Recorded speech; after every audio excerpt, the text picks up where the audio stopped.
SAO.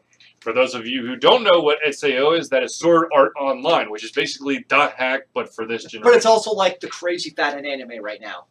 I mean, it's like... So basically, it's like what Attack on Titan was last year. It's an anime about individuals who play an MMO game, which is .hack. But the difference... Oh, there's a difference. The difference is, and this is, I think, is why the chance of this being an actually successful MMO is so much bigger than the .hack one. .hack used a keyword gate system, which was awesome. Which was awesome in theory. But there's always when a but. you do, but in the confines of being a single player game, you had a lot of regulations on that keyword system. Sure. But when you open it up to the online world, now that all the keyword worlds have to be like really new and different, and they kind of screwed the pooch. Well, it was interesting. They didn't have an answer for all the keywords. There was very specific, like very limited keywords that could be used because there was an online game for .hack for just a little bit. They called it Lumination or something, or Luminate.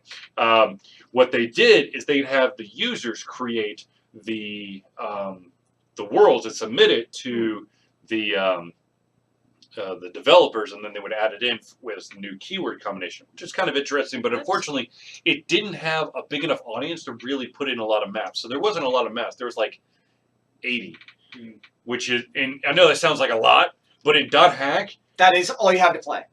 .hack it's a 3 keyword system where each word had basically 12 options. So 12 times 12 times 12. You're 144 times. You're above 12. Like You're thousands. Yeah. Thousands. So that compared to 80 was not good. Now, okay, so Sword Art Online. So you're in a tower and you're trying to go all the way up to the top to the throne room. You have these cities at every single level. Or not every single level, but every given amount of level. And this is the thing that I really effing wish that an MMO would get right. And that is that everyone who's in the world can find their own role. You don't have to be this hack and slash monster dude to actually advance the game. Now, of course, ironically, the best example of what I'm talking about is one of the most boring MMOs known to man. I like to call it the MMO you're playing while playing another MMO. And that, of course, is EVE Online, where you can literally be anything you want to. You want to be a trader? You can be a trader. You want to be a miner? You can be a miner. And you can advance in the game system the way you want to do it. Well, and as we said, legitimately, one of the issues is in the like a MMO, like a World of Warcraft, like our typical fantasy MMOs. If you open that up, it's very hard to basically create that sandbox MMO that we want. Absolutely, and but a man can dream. Oh, that is the dream, and that's like when Elder Scrolls ESO when it came out, that people were expecting Skyrim as an MMO. Right. That's what people were expecting. But the problem is, and this is what you have to watch out for in SAO, is that people are assholes, and when you actually put actual people into the environment, shit can go wrong. Now, the one biggest issue that I had with with ESO, Elder Scrolls Online, was the fact that when you're trying to complete a quest, there's like an active area. So let's say it's a 3-step quest. You go from point A to point B, and then you have to do something there to get to point C, and then to D, and whatever.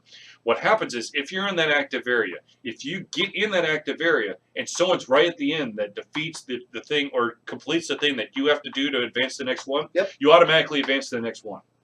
So not only are you getting gypped for, trying to figure out what the fuck is going on because you lose all the story, which I'm sure Zealeus is fine with, but the part that Zealeus isn't going to be fine with is you don't gain any of the experience either because everything's already dead in front of you. You know what's ironic though? So, yes, I talk shit about storylines a lot.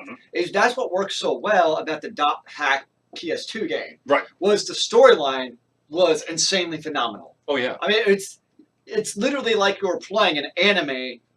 Just you happen to be interacting with that anime, with the storyline Mhm. and the way it just all progressed. And that's one of the reasons I love that video game so much. Is that storyline immersed itself so well into the game. Right.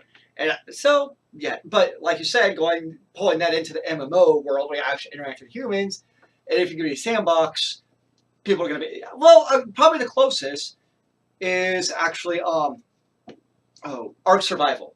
Mhm. Is I've heard so much about the Ark Survival, but I've never actually played it. okay. So if I'm- you don't know what Ark Survival is, basically it's a completely open world PvP game, Mhm. and it's there is no what's the word I'm looking for no compromise. Mhm. Like you die, you lose your shit, yo. Mhm. It's very cutthroat. People play it, they really enjoy it, but you better find a guild very damn quick, otherwise you're screwed. Gotcha. So as far as that type of MMO where like you can do anything you want, Ark Survival is kind of that game, but it's one of those games apparently you love it or you hate it because there's not really a whole lot of in between. Like you can't really be a solo player Mhm. in Ark Survival. Like it's just not that kind of game because That kind of actually sounds like the new Conan Exile game, where you can either play by yourself or you can go in a group. But if you do in a group, you could actually build like protection and stuff. And that's what you can do in Ark Survival is you can be protected by your guildmates because like Right. once you log off, your character can still be killed. I guess in Ark Survival. Right. I mean, it's a very brutal PvP game, but I've heard it's great like if you're into it. it just like auto farms while you're gone, right? Or I something. haven't played it. I know there's an MMO out there that technically your character never goes inactive. Well, the game I reviewed did that. What was that called?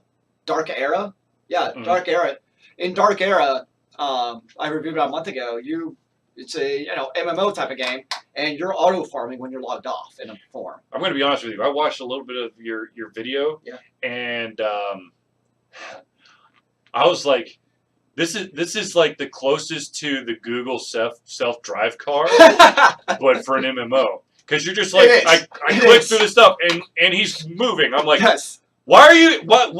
Why do they even need you to be there? Just so you can click the button. It's doing all the work for you. All you're doing is advancing the text. You put it. Yeah, I think you put it best. Just one time you put it as it's a 3D version of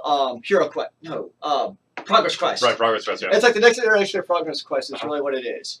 Because yes, it literally plays itself, but the really obnoxious part is it would randomly stop playing itself sometimes. So you have to do the whole auto farming thing, do the minimize, kind of like Clicker Heroes. Yeah. But eventually, at some point, and I never figured out why. I didn't really invest enough time in it, to be honest. Mhm. But eventually, just like stop moving or like stop at a quest. Mm-hmm. So, but yeah, it's definitely obviously, which is to me what made it weird that it was on a PC and not like a phone. Whatever. That's tempting.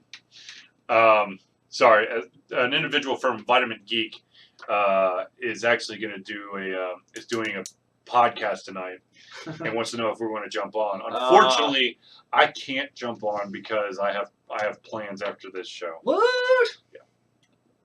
It's crazy talk. Anyways, okay, so SAO, I hope for the best. And here's something that's very interesting. IBM is actually backing this. I did see that in the little tag of IBM. Which is interesting because I don't really associate. First of all, it's been a long time since I've associated IBM with computers. They're more like mainframes. They're all and servers, server, yeah, right? hardware. But to take it a step further, I really don't associate IBM with games or MMOs for that matter. Here's what I'm assuming. This is Yeah. my assumption with not honestly knowing a whole lot about SAO MMO. I don't think there's a whole lot to actually be known yet. Is if it really is that type of, all immersive, crazy MMO where there's shit tons of stuff going on, it's probably going to require computational power at the wazoo in terms of like, choice trees and figuring out if this happens, what happens next, and like that type of stuff of, interacting with the world and changing what's going on. That might be, I'm thinking of like the IBM Watson type of thing. Right, Where they that's exactly right. Where they have like IBM was really good at doing the whole artificial intelligence thing. So that would be my assumption of where IBM is stepping in to maybe help out SAO MMO is with the whole AI Watson thing in terms of being able to actually have that MMO where you can interact with the game while still making it in a way where douchebags can't screw it up for everybody else through some kind of magic Watson mojo. I don't know. I'm trying to think if there's any way to do that in SAO. How did they deal with the douchebags? They just basically teamed up and killed them. I mean, that's PKKK. the other PKK cares.